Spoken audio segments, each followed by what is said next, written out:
This lady right here, her and homeboy right there, guap 3,000. That lady said she getting a full Jamaican experience. Did you hear what that woman said? That woman went in the back of the bamboo. The guap 3,000, for those who don't know, that is what we would like to call a pleasantry of the oral kind, if you catch my drift. Then there was another woman, her friend was getting it in with the guy, giving that nook for about 30 to 40 minutes. The mongering has no gender. Damn, Perk did this? I don't need no one to save me. I was gonna be the greatest. All that time in that basement. A lot of women, single women, old women, all shapes and sizes. They come here on the no, they're gonna get someone young. Triple S. Let's play. Sans, sea, and sex.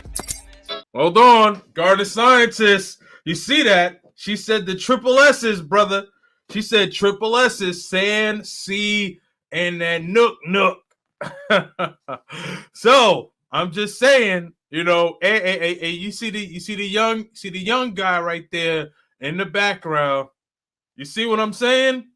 You see what I'm saying?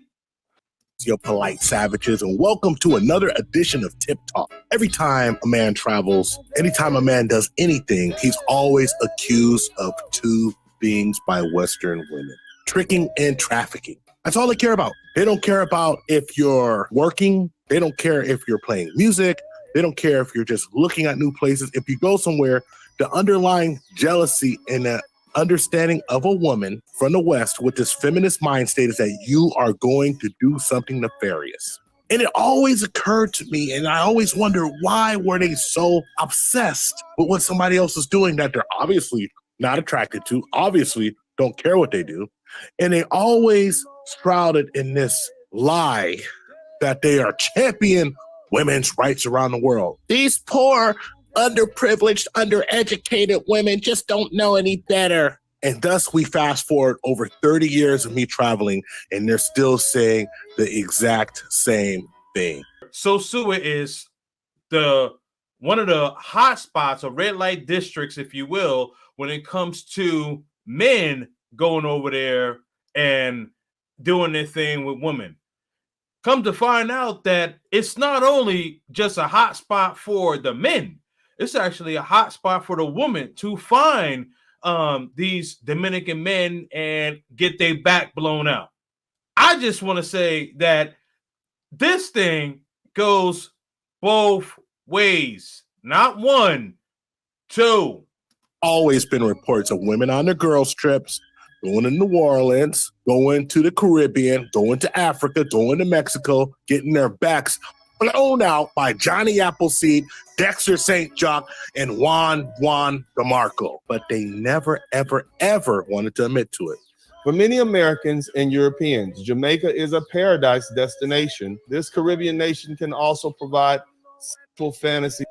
In Jamaica, Jamaica's tourism capital revealed an open secret among their society that sees locals cashing in on white fantasy of sleeping with Rasta. Now, they're trying to blame the white women, but the white women are not there by themselves. Actually, there was a video that went viral in Jamaica a couple of months ago about some Black American woman were in Jamaica getting butt massages, and in the video proceeds to have sex with the worker in broad daylight. I'm going to screenshot it for y'all. On this channel, what I like to give what's called EOS, equal opportunity smoke. Doesn't matter if you black, doesn't matter if you white, man, woman, you will get smoke if you are doing the fuckery. So these women go to I was going to say Brazil, but go to Jamaica, get their back blown out, and you see the British woman said it verbatim on camera, knew she was on camera, and the dude in the background. And this is not just white woman from the UK. This is Black woman. I'm sure it's probably Asian woman. All I'm saying is that this has no one race on it. This is woman from the West going to Jamaica. And I know this, even if this wasn't even on camera or even spoken about. I've been knowing about this for years. My uncles have told me, my cousins have told me, my grandfathers told me. So this thing goes back a long time.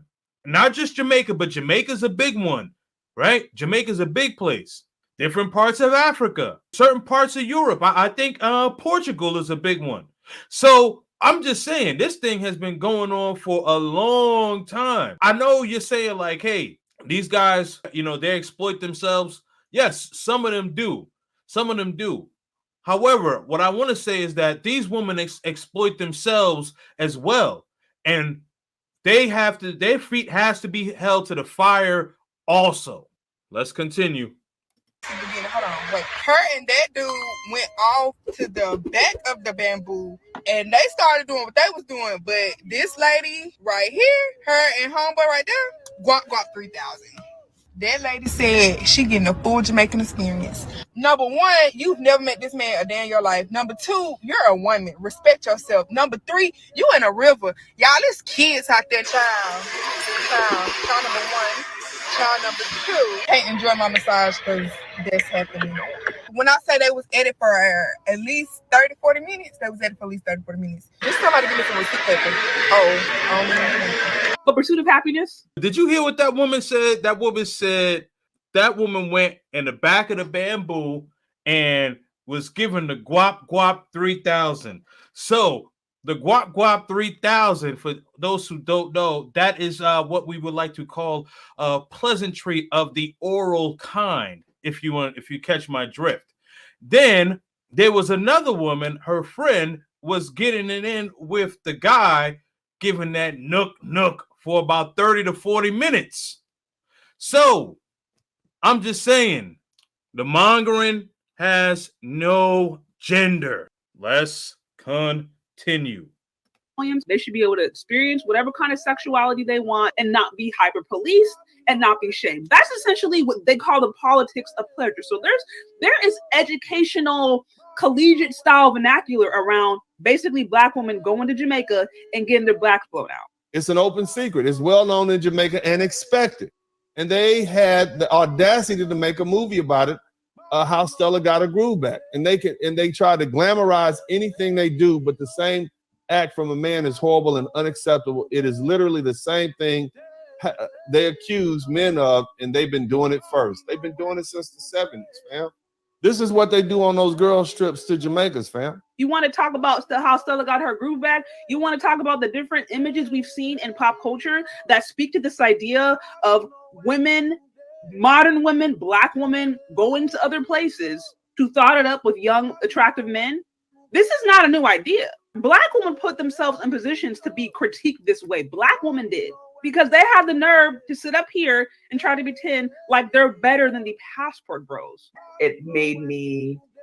Wow. And the woman is saying this. Now she's talking about just Black women. I'm going to say all women of the West. So I don't want to just, subjugate it to where it's just Black women or just white women. I'm going to say Western women. So I'm not going to put a race on it.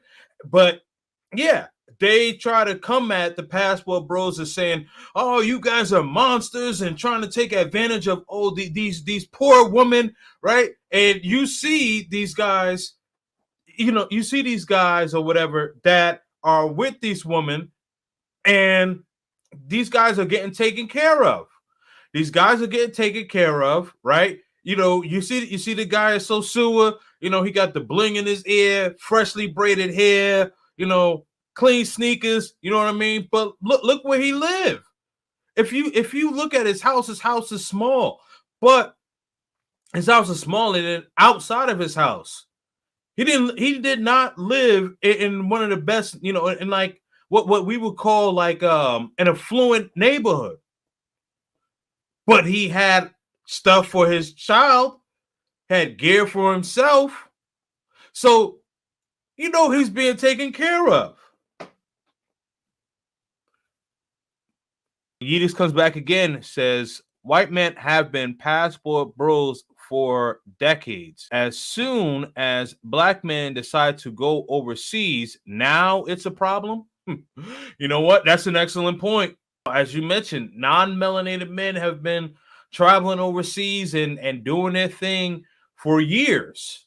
And now more and more men are starting to travel, and maybe partially because men are starting to realize their value, whether it be relationship wise or just the way how the laws are in the West. I know definitely relationship is one caveat. I think the price of everything going up, that's another caveat. So regardless of whether whatever reason men started traveling, we want benefits as far as what we put out. We want to make sure that we are actually getting the most value for our dollar. And I'm not talking about mongering or anything like that. I'm just talking about when we go abroad and we meet a quality woman, and this woman, is showing us the respect that we actually deserve, and not just being chased down by like this feminism ideology.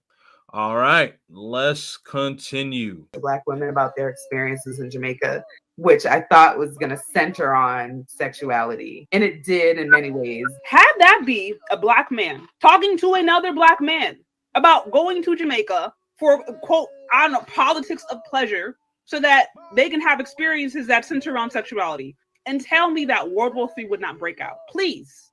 That right there leads to this right here. Not in. Not in. I said not in, sir. They're trying to stick it in. Get a plastic bag or something. I'm serious. Get a plastic bag. If you get a plastic bag, if you had a plastic bag, she just wants to be pleasured with the tip. I guess they. Wow. She said, get a plastic bag. Do y'all understand why she said get a plastic bag? Wow. She said get a plastic bag. Man, she wanted that Dorito cocky. Oh no. Wow. Gold plated. Now I'm wearing gold chains like I'm famous.